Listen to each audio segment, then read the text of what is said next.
Industrialization and Reaction, Part 1, Business in the Age of Social Darwinism. In the decades after the Civil War, this nation was literally and figuratively ablaze. Fierce prairie fires scorched the Great Plains. The steel mills of Andrew Carnegie melted iron in furnaces. Oil refineries burned off tall plumes of gasoline. Coal fires fueled steamships and locomotives, and both ships and railroads occasionally saw spectacular, horrific, and deadly explosions and crashes. Firestorms raged around the Great Lakes, where logging left nothing but dry brush. The worst of the fires in 1871 created tornadoes of fire and left 1,500 dead in Wisconsin alone. Fires struck the cities as well. The Great Fire of 1871, which you see pictured on your screen, leveled the city of Chicago. Much of Boston burned in 1876, Seattle in 1889, Baltimore in 1904, and San Francisco after the infamous earthquake of 1906.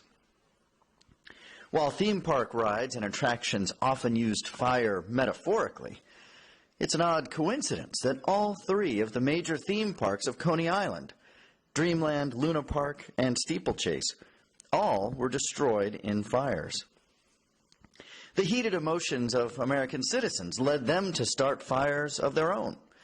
Striking steelworkers at Homestead, Pennsylvania, threw flaming barrels of oil at scab workers and set barges on the river ablaze.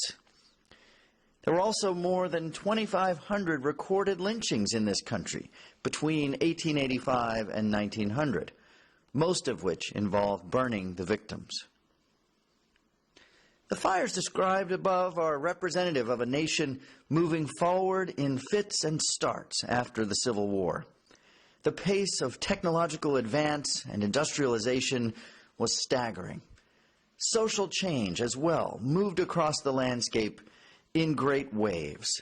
This was America in the so-called Gilded Age. The Civil War cast a long shadow on the United States in the decades following the war. While the country embarked on one of its periods of greatest growth and change, it was also deeply scarred, both emotionally and physically. Many Americans were despondent. They lamented the tattered countryside, the battered and crippled veterans of the war, and the hundreds of thousands killed. The Civil War lent a hard edge to journalism and literature in the years after the war. A famous writer of the period, Ambrose Bierce, developed a favorite saying, simply, "Nothing matters." Christianity was on the decline. Agnosticism and skepticism were on the rise. The war left the human landscape deeply battered and scarred. There were more than 20,000 amputees in the North alone, men such as those that you see in the picture on your screen. Alcoholism was on the rise, along with a growing trend of drug use, such as it was in that era. The use of opiates increased dramatically. More than 660,000 people were killed in the Civil War, the great majority, of course, men. This made for dramatic changes in the lives of women in the years following the Civil War. Simply put, there were a great deal more single women in the country than there had been previously.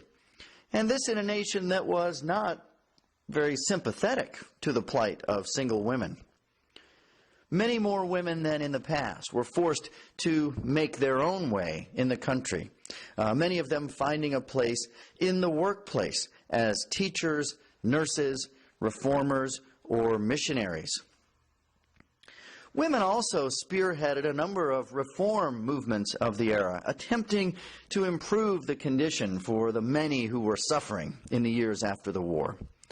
As one example, the Women's Christian Temperance Union was formed in 1873, led by a woman named Frances Willard. The Women's Christian Temperance Union focused its efforts on abolishing alcohol and improving the situation for the growing number of alcoholics. But the WCTU also established kindergartens, soup kitchens, libraries, advocated prison reform and labor reform, and denounced domestic violence. As another example, the case of Clara Barton, who established the American Red Cross in 1881. Clara Barton, at the age of 40 years old, had volunteered as a nurse during the Civil War. Finding herself profoundly moved by the experience, she traveled to Europe, met the founders of the International Red Cross there, and returned to establish the American Red Cross. The American Red Cross, which is familiar to us today, provided aid to victims of natural disasters, forest fires, floods, tornadoes, hurricanes, and many other issues. The large number of veterans of the war made a difficult transition to normal life back at home.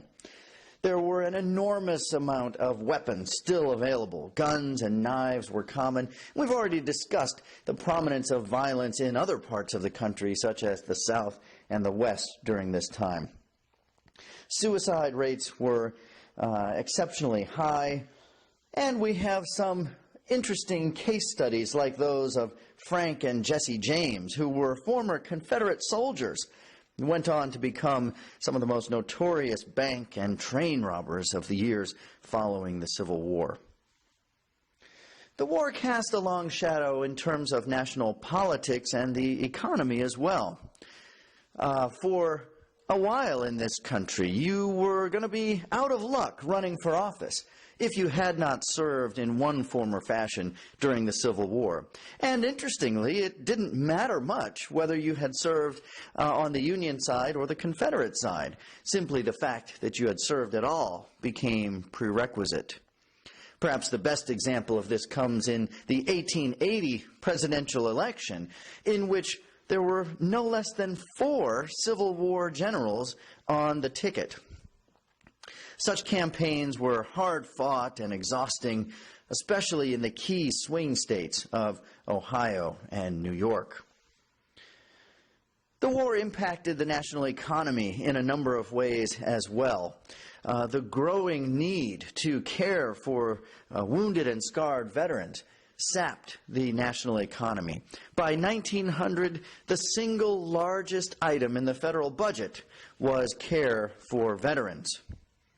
The issue of tariffs also became one which divided the country in the years following the Civil War, as it struggled to pay off debts from the war, and something like tariffs might have helped in the North more than it did in the South and the West, which led to a sectional divide in the country.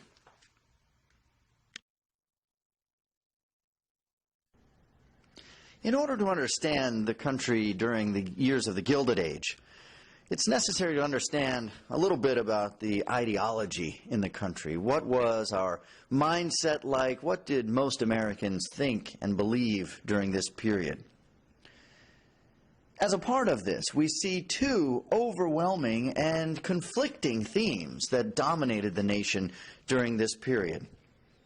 One theme, which is featured prominently in textbooks throughout this period, is growth and wealth. This is the age of the famous robber barons. It's the age of industry and the rise of huge multi-million-dollar businesses. At the same time, a related but conflicting theme that hasn't gotten as much attention in the textbooks is, in a sense, the have-nots, the masses who don't seem to benefit from this growth and wealth in the country. For the great majority of people living in the United States, this was an incredibly harsh and difficult period. The United States was an incredibly difficult place to live. We've talked about the plight of some groups, such as the American Indians or African Americans, or others in the West, farmers out on the Great Plains. Life was similarly difficult for the great majority of those living in the large eastern cities that we're going to be talking about over the next several lectures. Immigrants arriving in this country found themselves confronted with a great deal of challenges. To illustrate this, let me read a brief selection from a poem called The Disinherited. They bake, but others have eaten. They burn, but others are warm. They build, but their heads are unsheltered, are bare to the pitiless storm. They till, but the crop goes from them. They reap, but their harvest home means to them that their product is stolen. They brew, but they taste but the foam. And this is the reality for most Americans during this period. They are on the short end of the economic stick in this country. I think the cartoon on your screen illustrates this very well.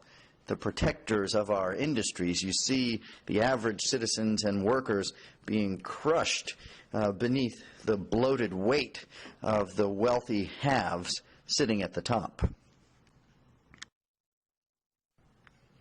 One of the reasons why this was such a harsh country for so many citizens was that the dominant mindset in the country, at least from 1865 up until the late 1880s or 1890s, was social Darwinism.